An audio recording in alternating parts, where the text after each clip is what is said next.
Card, কিন্তু আপনি এসে বলেছেন না আপনার মা হয়। তাহলে আপনার ভোটার আইডি কার্ড দেখান, আপনার ভোটার আইডি কার্ড দেখান। আপনি এসে বলেছেন না যে আপনার মা হয়। না না, আপনি তো ওই সময় আমাদের কাছে ভিডিও ফুটেজ আছে, আপনি হাত ধরে টেনে একবার বলছেন মা, একবার বলছেন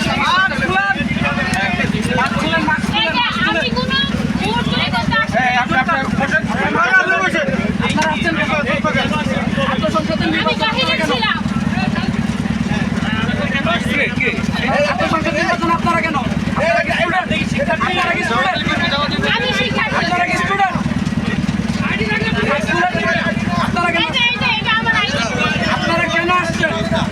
আমি তো হচ্ছে এটা আমার বোন আমার সাথে দেখা করতে আসে, তো উনি হচ্ছে স্কুলের ভিতরে চলে গেছে। স্কুলের ভিতরে যায় নাই, মানে ভিতরে যেতে যাচ্ছে আমাকে খুঁজতেছিল। আমার বোন আমাকে খুঁজতেছিল। এই যে আমি হচ্ছে জগন্নাথের ল ডিপার্টমেন্ট 14 ব্যাচের শিক্ষার্থী। এই যে জগন্নাথের ল ডিপার্টমেন্ট 14 ব্যাচের শিক্ষার্থী। এই ভাই, আমরা ওনাকে ধরছি, উনি হলো জামাতের কর্মী বলে জগন্নাথ বিশ্ববিদ্যালয়ে ঢোকার চেষ্টা করেছে এবং এসে বলেছে উনি ওনার মা, কিন্তু ওনার মা কিন্তু উনি না। এখন আবার বলছে বোন। কিছুক্ষণ আগে এসে বলেছে যে ওনার মা হয়, কিন্তু ওনাদের ভোটার আইডি কার্ডে মিল নেই এবং জামাত কর্মী বলে ওনারা ক্যাম্পাসে ঢোকার চেষ্টা করেছে। আমরা ওনাদেরকে পুলিশে সুপর্দ করেছি। আপনি তো এসে বলেছেন আপনার আইডি কার্ড, কিন্তু আপনি এসে বলেছেন না আপনার মা হয়। তাহলে আপনার ভোটার আইডি কার্ড দেখান, আপনার ভোটার আইডি কার্ড দেখান। আপনি এসে বলেছেন না যে আপনার মা হয়। না না, আপনি তো ওই সময় আমাদের কাছে ভিডিও ফুটেজ আছে, আপনি হাত ধরে টেনে একবার বলছেন মা, একবার বলছেন যে আপনার মা হয়। আর উনি নিজে 3 বার স্বীকার করেছে যে উনি জামাত কর্মী।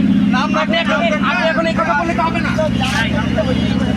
প্রতিহারা আসছে এবং শিবিরের কিছু ছেলেপেলে আসছে, এসে ওনাকে সেভ করার চেষ্টা করেছে।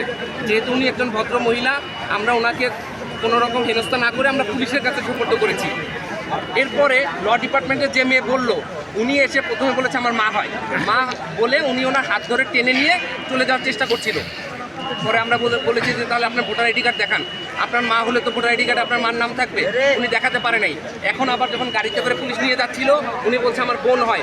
মানে ওনারা একটা সংঘবদ্ধ একজন দল, আমাদের যোগসী ইলেকশনকে আনন্দ ঘন মুহূর্তে সবাই ভোট দিচ্ছে, সেটাকে বানচাল করার জন্য তারা বারবার চেষ্টা করছে। আমরা ওনাদের কিন্তু কয়েকবার মানা করেছি ওই মহিলাকে।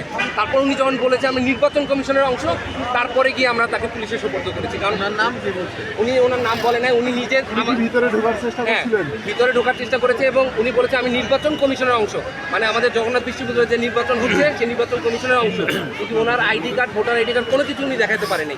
এবং পরবর্তীতে এই মেয়ে এসে ওনাকে সেভ করার চেষ্টা করেছে। আপনি দেখলেন কিছুক্ষণ আগে একজন শিবিরের কর্মী বললো যে জামাত কর্মী হলে কী সমস্যা, জামাত কর্মী হলে আমাদের কোনো সমস্যা নাই, শিবিরের কর্মী হলে আমাদের কোনো সমস্যা নাই। কিন্তু জগন্নাথ বিশ্ববিদ্যালয়ে ভোট কেন্দ্রে ঢোকার অধিকার শুধুমাত্র জগন্নাথ বিশ্ববিদ্যালয়ের স্টুডেন্টদের আছে। সে জামাত কর্মী হোক, বিএনপির কর্মী হোক, যাই হোক। আমাদের কোনো বিএনপির কোনো বড় নেতা কি আমাদের জগন্নাথ বিশ্ববিদ্যালয়ে ঢোকার চেষ্টা করেছে? আমাদের কোনো সভাপতি, সেক্রেটারি, সদস্য সচিব কেউ তো ঢোকার চেষ্টা করেছে? কিন্তু তারা মহিলা মানুষ, ভদ্র মহিলা, যিনি হিজাব পরে ওখানে ঢোকার চেষ্টা করেছে। কেন ঢোকার চেষ্টা করছে? উনি তো জগন্নাথের স্টুডেন্ট না, তার মানে অবশ্যই ওনার অসৎ উদ্দেশ্য আছে। আমি জগন্নাথ বিশ্ববিদ্যালয়ের জয়েন্ট কনভেনার, আমি জগন্নাথ বিশ্ববিদ্যালয়ের 7 ব্যাচের স্টুডেন্ট, ফিনান্স ডিপার্টমেন্ট।